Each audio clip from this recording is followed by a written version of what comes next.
Beth Kepler, 504 Central Avenue. Yeah, I'm not surprised that their Fox booked it out of here after knowing that that was gonna be on the agenda. I'm not a money person, I'm not a financial person, but 3 sets of books sounds like retail crimes and mob activity to me. That's how that operates, which goes back to 2023.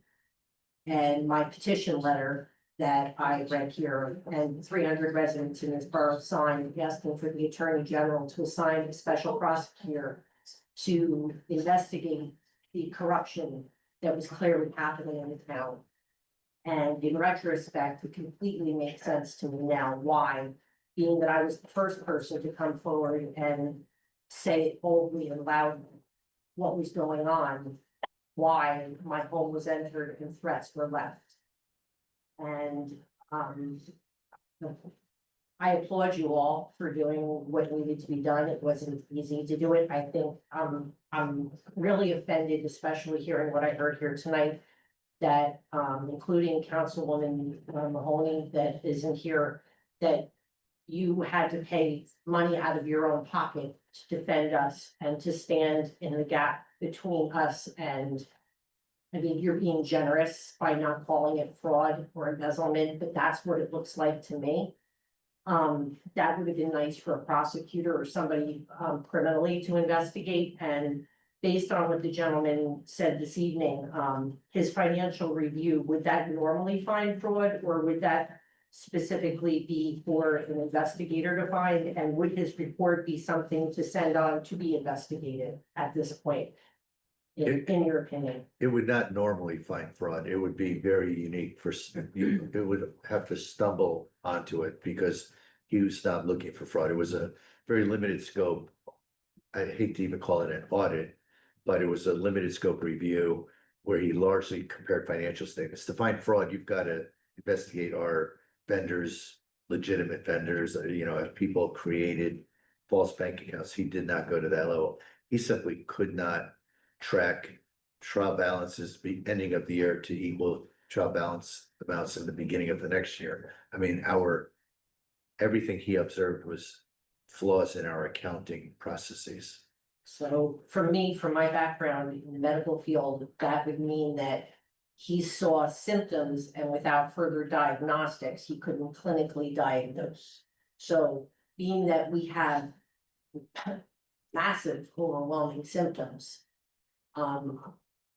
based on what this report and my loose understanding of it, just going by what his explanation revealed, and coupled with this, the 54 bank accounts that were, discovered and were withheld, and the budget process, the material misstatements, the fact that our CFO had his license removed.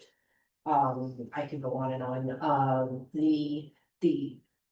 I mean, the list, the list. I keep going over and over and over it. But when you put it and you look at it, I know that the last Mr. Barrett never wanted to look in the rearview mirror, but the only way we don't repeat this in the future is by looking in the rearview mirror and learning from our mistakes so that we never have to live through this nightmare again.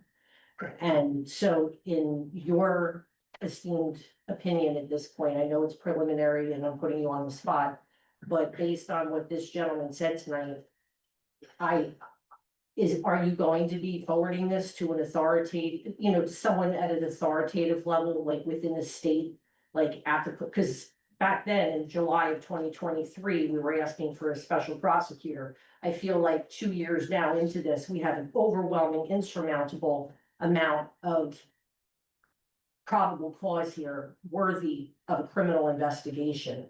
Will this body, this legislative body, on behalf of the residents, present this to the Attorney General's office and formally ask for an investigation in depth into what's going on with millions of dollars of our tax money? I would say it would be premature for us to do that because, again, there's no, at this point, evidence of fraud. There's evidence of tremendous malpractice, if you will.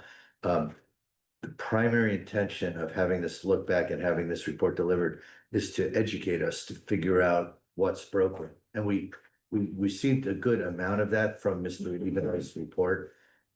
We now have to turn it over to our CFO to work with me in particular and the council governing body to fix things. And in the process of fixing, we're gonna learn a lot more about why we went off the rails. So So potentially it could come to that. but Potentially. It's too soon at this point. yes, Mr. Mayor, can I thank just say something for clarification, and Ms. Kepler, just so you know, he did not say that there were 3 sets of books. He said it was as if there were 3 sets of books, because the books which are supposed to match the AFS didn't, which is supposed to match the audit didn't. And so he said it was as if there were not 3 sets of books, just to be clear. Oh, I heard what Because you that said. would, okay. 'cause That's like, but to you me, came to the microphone, he said 3 sets of books. Right. He said there's not 3 sets of books. I heard very clearly what he Okay. said, and that screams Rico and mob. That's how the mob operates. I don't think we're talking That's about, how embezzlement operates. I'm not saying Yeah, it is a mob, correct. but the financial aspect of the mob, they keep different sets of books and the numbers never jive.